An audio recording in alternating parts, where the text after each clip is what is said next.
Metroga yaqin Euro remont uy so'ragan yurtdoshlarimiz uchun bugun biz sizlar bilan Chilonzor tumani S kvartalida joylashgan 3 xona 4 xonaga o'zgartirilgan Euro ta'mirlash uyimizni birgalikda ko'rib chiqamiz. Ushbu uyimiz zal qismi, bu yerda esa kattalar yotoqxonasi.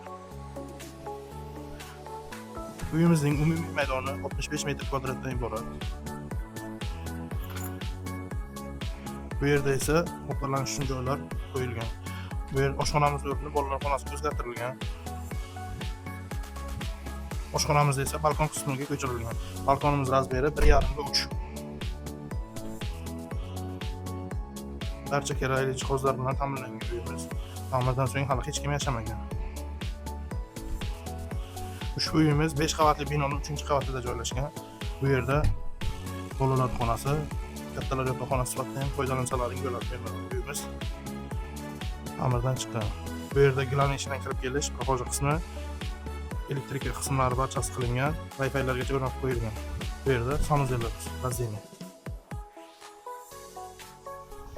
Albatta hojatxonamiz. Ushbu Euro ta'mirdan chiqqan uyimizning mo'ljaliga keladigan bo'lsak, Chilonzor tumani S kvartal, mo'ljal Nomdor Somsa ro'parasida, Chilonzor metrogacha piyoda 3-4 minutlik yo'l.